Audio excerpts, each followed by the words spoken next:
Minute જ છે, 2 minute.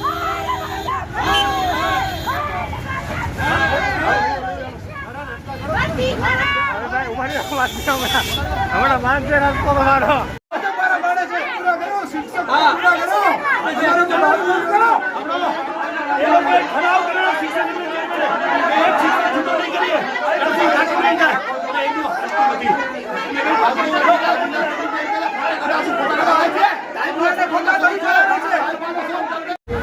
પાછળતા આવે છે.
નાને બોલે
ભગવાન ભગવાન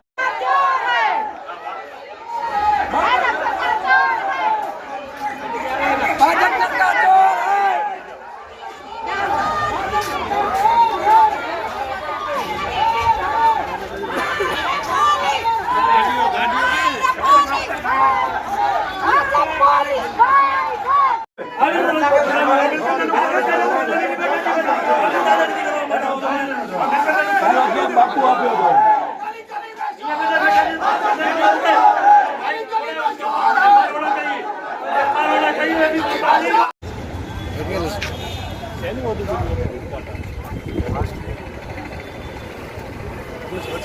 લઈ જાઓ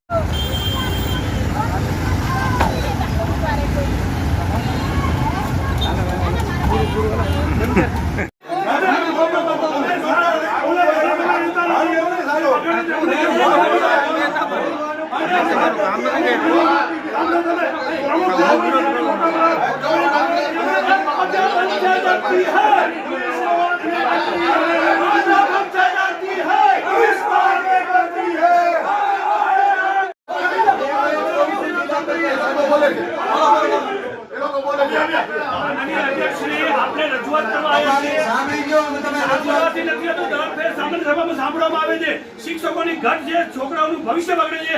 આજે પણ જોઈ લીધું ખોટા પડી ગયા.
તમારા બાળકો ગુરુ શું કરે છે અત્યારે કચ્છની અંદર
ગ્રામ્ય સાંસદ કહેવાય એવી જિલ્લા પંચાયતની સામાન્ય સભામાં જ્યારે કચ્છમાં 40% જેટલા શિક્ષકોની ઘટ હોય, કેટલી સ્કૂલો મર્જ થવાના લીધે બંધ થઈ ગઈ છે, બાળકોને દૂર દૂર સ્કૂલમાં જવું પડે છે. આ પ્રશ્ન લાંબા સમયથી છે.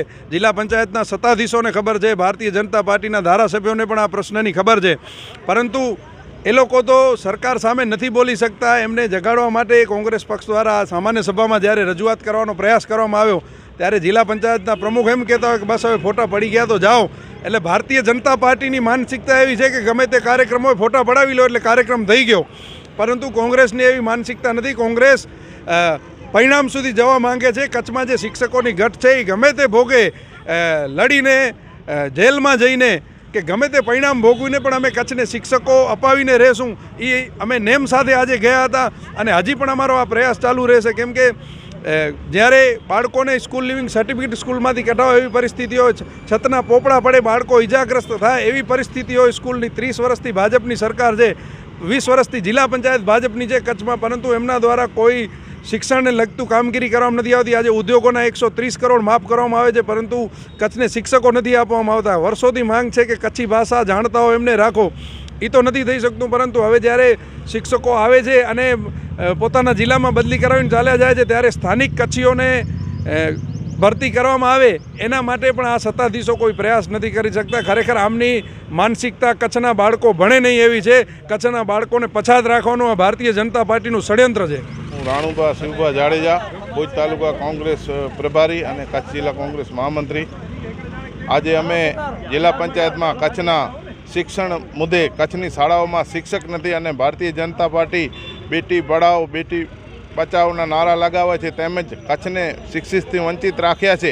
એના માટે અમે શિસ્તબદ્ધ રીતે ત્યાં રજૂઆત કરવા ગયા હતા. ત્યાં જિલ્લા પંચાયતના પ્રમુખશ્રીએ એમ કીધું કે બસ હવે ફોટા પડાઈ ગયા છે તો તમારું કામ પૂરું થયું. અમે ફોટા પડાવવા માટે નથી આવ્યા. અમે તમારા લોકો જિલ્લા પંચાયતના ચૂંટાયેલા હોય ભારતીય જનતા પાર્ટીના, કે ભારતીય જનતા પાર્ટીના 6 ધારાસભ્યો હોય, કે ભારતીય જનતા પાર્ટીના સાંસદ સભ્યો હોય, કાઉન્સિલરો હોય, તાલુકા પંચાયતના ચૂંટાયેલા સભ્યો હોય, તેમની આ સરકાર પણ કાંઈ સાંભળતી નથી. એના માટે અમે શિસ્તબદ્ધ રીતે જિલ્લા પંચાયતની અંદર સામાન્ય સભામાં રજૂઆત કરવા ગયા હતા. કચ્છના માટે શિક્ષણ જોઈએ. શિક્ષણ વગર કચ્છના દીકરાઓ અને દીકરીઓ ભણશે કેવી રીતના? શાળાઓમાં કોઈ પણ જાતના 40 થી 30% ઘટવાળા વિસ્તારો, ક્યાંક ક્યાંક 50% ઘટ છે તેવા શાળાઓમાં શિક્ષક આપો.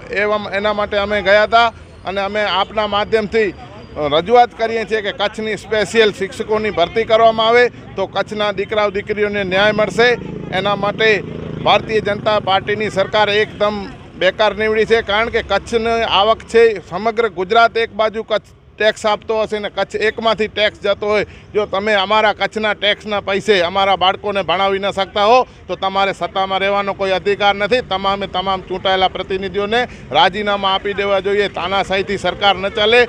સરકાર ચલાવવા માટે ગરીબોને શિક્ષણ જોઈએ, ખેડૂતોને એનો ન્યાય મળવો જોઈએ. આમાં કોઈ પણ સુરક્ષિત નથી. શિક્ષકો વિનાની શાળાઓ અને આજે 150 જેટલા વિદ્યાર્થીઓ પુલપાટિયાની અંદર જો સટી કટાવી જતા હોય તો આ લોકોને શરમ આવી જોઈએ ને તમામને રાજીનામા આપી દેવા જોઈએ. આપણે સૌ જાણો છો કે જિલ્લા પંચાયતની સામાન્ય સભાની અંદર વર્ષોથી કોંગ્રેસ પક્ષ દ્વારા રજૂઆત કરવામાં આવે છે કે ભાઈ શિક્ષકોની કચ્છની અંદર ઘટ છે. અવારનવાર અમે રજૂઆતો કરી, ડીડીઓ સમક્ષ કરી છે, કલેક્ટરશ્રી સમક્ષ કરી છે અને એમને કીધેલું કે ભાઈ તાત્કાલિક ધોરણે જે શિક્ષકોની ઘટ છે એ પૂરી કરો. અમે પહેલાં પણ જે ડીઓ સાહેબ છે એની પાસે પણ માહિતી માગી હતી, તો કે બસ હવે 28 તારીખને અમારી જે છે એ બધી શિક્ષકોની ભરતી પૂરી થઈ જશે.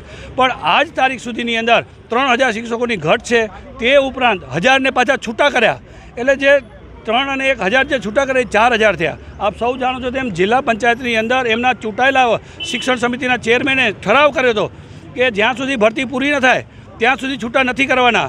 હવે એમની જ પાર્ટીના લોકોએ ઠરાવ કર્યો છે કે છૂટા નથી કરવા, છતાં પણ એમને કયા કારણે છૂટા કરી અને જે ઘટ હતી એનામાં વધારો કર્યો છે. શાસનની આવડત નથી, વિદ્યાર્થીઓનું શિક્ષણ બગડે છે, શાળાની અંદર ઓરડાઓ નથી.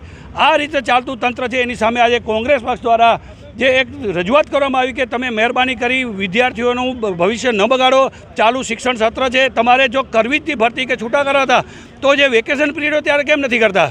એ જ રીતે જે બીજો પ્રશ્ન છે કે જે મેરિટ જ્યારે જે મેરિટ બહાર પાડવામાં આવ્યું તો કચ્છને સુલે શા માટે છેલ્લે રાખવામાં આવ્યું? જે કચ્છના ટેલેન્ટેડ છે એ તો બહાર વયા જશે અને આપણને જે બચશે જે હાઈ મેરિટવાળા જે બીજે ભરતી થઈ જવાના અને જે બચશે એ લો મેરિટવાળા એને પાછું કચ્છના શિક્ષણ બગડે. એના માટે આ સમગ્ર રજૂઆત હતી કે ભાઈ મેરિટ પણ એક સરખું પડવું જોઈએ. મેરિટ અને હવે સમજી લો કે જે ભરતી થઈ ગયા છે કચ્છના જે સારા શિક્ષકો કચ્છના લોકલ જે કહો છો કે લોકલ ભરતી કરશું, તો તમે મેરિટ તો પાડ્યું નહીં કચ્છનું અને કચ્છને બાકાત કરી ગુજરાતનું મેરિટ પડી ગયું. ગુજરાતના મેરિટની અંદર કચ્છનો જે ટોપર છે એ બીજી જગ્યાએ લાગી જશે. તમે વાત કરો છો કે લોકલને અમે પ્રાધાન્ય આપશું, તો આમાં લોકલ તો જે મેરિટવાળો જે બહાર વયો જશે. તો તમારી મનસા જ નથી કે લોકલ ભરતી કરવી અને કચ્છમાં શિક્ષક ખાલી કાયમી રહેવાનો. આ જ એમનું વહીવટતંત્ર છે. એની સામે અમારા ઉગ્ર આંદોલનો એક માંગ હતી કે લોકલ ભરતી છે, હાઈ મેરિટવાળાનું જે મેરિટ છે સમગ્ર ગુજરાત સાથે પડવું. હવે જો મેરિટ પડી ગયું છે તો તમે જે ભરતી કચ્છના થયા છે એનું બોન્ડ લેવાનું બંધ કરો, જેથી કરીને એ બોન્ડ તમે જો એ લોકોને 3 લાખના બોન્ડ આપવા પડે. હવે એ કયો ટોપર જે પાછો અહીંયા ભરતી થાય ત્યારે આવશે, એને 3 લાખનું નુકસાન થાય. તો ભરતી ભલે ત્યાં થઈ ગયો હોય તો કચ્છનો જે છે એનું બોન્ડ ન લ્યો અને અહીંયા મેરિટ પડે ત્યારે અહીંયા કણે શિક્ષક તરીકે ભરતી થઈ શકે. એ અમારી રજૂઆત છે. આ જ બતાવે છે કે સંસ્કાર અને કોંગ્રેસ દ્વારા એકદમ શિસ્ત રીતે રજૂઆત કરવા ગયા હતા. અમારે સાંભળો, કારણ કે લોકોના પ્રશ્નો હતા. અમે કંઈ અમારા પ્રશ્નો લઈને નથી ગયા કે અમારા રોડ બનાવો કે આ કરો. અમે વિદ્યાર્થીઓના પ્રશ્નો હતા. આપ સૌ જાણો છો હમણાં ત્યાં આગળ રુદ્રમાતા પાસે 150 વિદ્યાર્થીઓએ સર્ટી કઢાવી નાખ્યા. એવી રીતે દરેક તાલુકાની અંદર વિદ્યાર્થીઓ હવે તાળા મારવા માંડ્યા છે. કાં શિક્ષકો નથી, શિક્ષકો આ લોકો આપી નથી શકતા. તો હવે આ આંદોલન જન આંદોલન બની ગયું છે. વિદ્યાર્થીઓથી નાના બાળકો એનું શિક્ષણ બગડી રહ્યું છે. બાળકો કહે છે કે હવે તો શર્મ કરો તમે લોકો. અમારા જે વડીલો કદાચ તમારી પાર્ટીમાં છે નથી બોલી શકતા, એ બાળકો રોડ ઉપર આવી ગયા છે. ત્યારે અમારે જિલ્લા પંચાયતની અંદર જઈને આ ઉગ્ર રીતે રજૂઆત કરવી પડી. રજૂઆત કરવા ન દેવા માટે આ લોકોએ બળ પ્રયોગ કર્યો છે. અમને બહાર કાઢવામાં આવ્યા છે કે નહીં તમારી હવે અમારી લોકોની રજૂઆત છે. અમારા આગેવાનો બધા છે, આમાં કોઈ એવા નથી. બધાએ શિસ્ત રીતે આંદોલન. બહેનું અમારી મોટી સંખ્યામાં હતી કે લોકોના ભવિષ્ય માટે, બાળકોના ભવિષ્ય માટે ચિંતિત હતી. ત્યારે અમારી આ રજૂઆત છે કે શાળાના ઓરડા પૂરા હોવા જોઈએ, શિક્ષકો પૂરા હોવા જોઈએ. મેરિટ જે છે એની અંદર કચ્છનું મેરિટ ગુજરાતના મેરિટ સાથે પડે તો અહીંયા આગળ સારા શિક્ષકો આપણને મળી શકે. એ જ રીતે જે મેરિટની વાત થઈ, ટેટની કે ટાટની પરીક્ષાઓ નથી લેવાની 2023થી. 2023 તો 23, 24 ને 25 3 વર્ષ થયા તો જેની વય મર્યાદા વટાવી ચૂક્યા છે. હવે જે 35 વર્ષની વય મર્યાદા કરી તો ખરેખર આજની તારીખમાં જે 23 પહેલાંના જે છે ભરતી ઓલા રહી ગયા છે તો એની ઉંમર પૂરી થઈ જવાથી અત્યારે મેરિટમાં નથી આવી શકતા. તો એનું ઉંમરનું પણ 35 કરીને 37 કરો કે 38 કરો, જેથી કરીને જેમને જ્યારે અન્યાય થયો છે તો એને અત્યારે ભરતી થઈ શકે. આ સમગ્ર મુદ્દાઓ લઈને કોંગ્રેસ જ્યારે જિલ્લા પંચાયતમાં ગઈ હોય ત્યારે અમારા આપના માધ્યમ દ્વારા કહેવા માગું છું કે લોકો જાગો. આ બેરી મૂંગી સરકાર છે. આ સરકારની અંદર અમે તમારી રજૂઆત કરવા જાય છીએ, પણ અમને જ્યારે બળ પ્રયોગ કરીને બહાર કરવામાં આવે છે ત્યારે ચૂંટાયેલા પ્રતિનિધિઓ, તમે જિલ્લા પંચાયતમાં ચૂંટીને મૂકેલા લોકો પણ જાણે હાથ અદબ કરીને ઊભા છે તમારા પ્રશ્નો માટે. અમે એમને પણ કીધું શર્મ કરો, તમે જિલ્લા પંચાયત તાલુકા પંચાયતના ચૂંટાયેલા છો. કાલ સવારે પબ્લિકમાં જવાબ દેવાનો છે. ધારાસભ્યો અંદર હતા, એમને કીધું તમારો તો સમગ્ર વિસ્તાર, તમારા વિસ્તારમાં કેટલી ઘટ છે તો એ તો તમે બોલો. એમાં અમે તો નથી તમારા વિસ્તારની વાત નથી, અમારી સમગ્ર કચ્છની વાત છે. તો તમારા જે સ્કૂલોની અંદર ત્યારે અમારી કોઈ સાંભળતું નથી તો શા માટે રાજીનામા આપો? અમે તો એ કહીએ છીએ તમારી સાંભળતા નથી, તમારી સરકાર નથી સાંભળતી તો રાજીનામા આપો. કોઈને અન્યાય ન કરો, લોકોના જે પ્રશ્નો છે એને વાચા આપો. બસ એટલું જ અમે કહેવા માટે આજે અમારું સમગ્ર કોંગ્રેસ પરિવાર લોકોના પ્રશ્નો માટે અને હજી પણ જે પણ પ્રશ્નો છે એના માટે રાત દિવસ વીકે હુંબલ જિલ્લા કોંગ્રેસના પ્રમુખની આગેવાનીની અંદર એના જે માર્ગદર્શન તળે આખું કોંગ્રેસ પરિવાર કચ્છના એક પ્રશ્ન માટે લડશે.